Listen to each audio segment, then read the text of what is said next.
Most people who are alive today have their first memory of using a web browser. Maybe it was a desktop computer, maybe it was a laptop, maybe it was a smartphone, maybe it was a tablet. I'm gonna title this video My First Internet Experience. Because while I did use online dial-up services like Prodigy years before my first time on the internet, services in the early 90s like Prodigy and AOL and CompuServe are closer to what was called an intranet, meaning you accessed a worldwide but closed and self-contained network.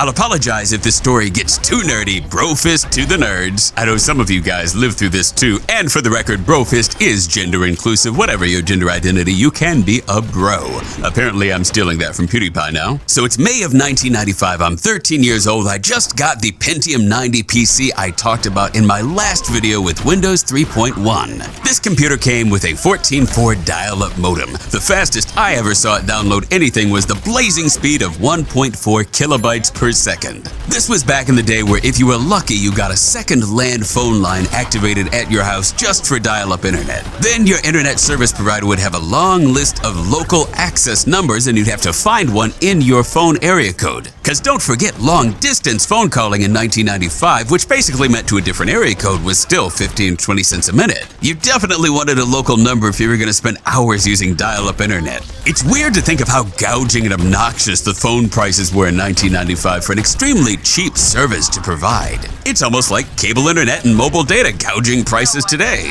Candace Bergen came out with the Sprint television commercials around this same time in the 1990s, advertising 10 cents a minute long distance, a dime a minute. And people were so traumatized by arbitrary price gouging that they were like, wow, $6 an hour to talk long distance? That's a great deal. So we had a second phone line in our house and I dialed into the local access number of an internet provider called Netcom. The modem dials the phone number in the program, ba ba ba ba ba ba ba. That's the sound of a phone dialing, and then it makes these weird fax machine noises like.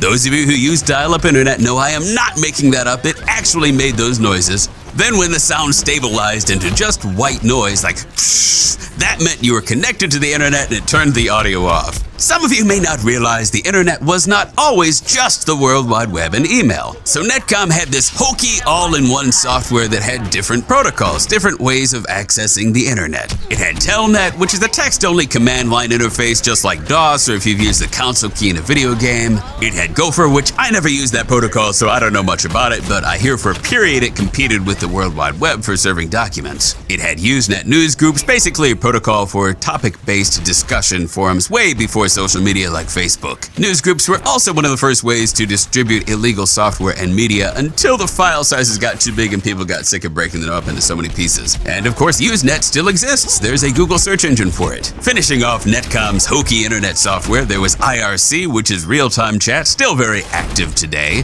POP3 email, and the World Wide Web. This is pretty early in the World Wide Web. Google doesn't exist yet. The way you find your way around is Yahoo. At this point, Yahoo is pretty much organizing the web like the index section of a book.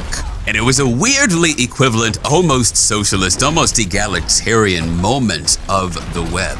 Because it was still so small and because discovery of new pages relied on human beings at Yahoo curating the new content. The web was still so small you'd go to a section of Yahoo like video games, companies, Nintendo, and you'd see Nintendo.com on the same page as a little GeoCities site that some dude had made as a fan page. June of 1995, when I started using the internet, was really this pristine moment before the nutball crazy gold rush of the internet bubble that came a little bit later. It truly felt like there was unlimited land for the taking and anyone could plant their flag and become somebody as well as be shoulder to shoulder with anybody. My relationship with technology, even into adult life, has never been one of just interacting with inert objects or screens. As a young teen, my Pentium 90 computer quickly became like an extension to myself, the closest thing I had to a surrogate. I'd clog it up with all the maintenance software, there was advertised to improve your computer. McAfee antivirus and PC Cillin and Clean Sweep. And what I realized looking back is I never felt like I had agency in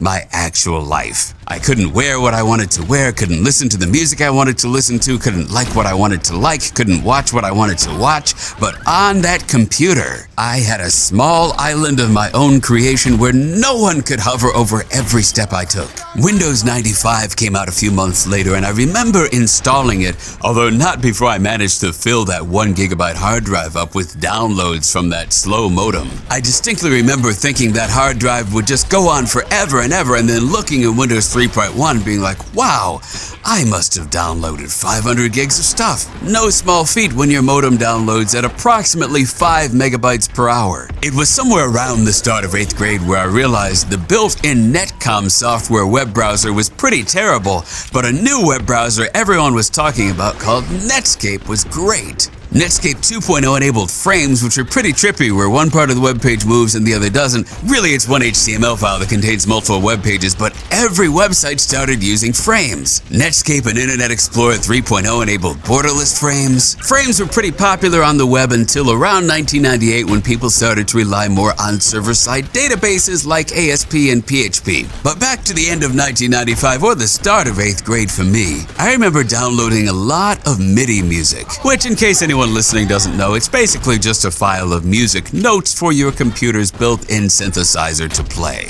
My computer's built-in synthesizer sucked, but I didn't really know that or care. I just thought it was cool that I could have 100 different song files in a folder. I'd listen to MIDI sequence versions of the Babylon 5 theme, the X-Files theme, the Star Trek theme, the Mission Impossible theme. Knowing me, I probably still have a copy of that folder somewhere 20 years later. It'd be fun to listen to now. But a big thing happened in 1996 that wouldn't just change my life, it pretty much changed everybody's life. People started to download these compressed audio files called MP3s. Apparently, the format had been around since 1993, but the internet was not big in 1993. It was sure big in 1996. And that will have to be another story. The first MP3 I ever downloaded. Try to guess what it was.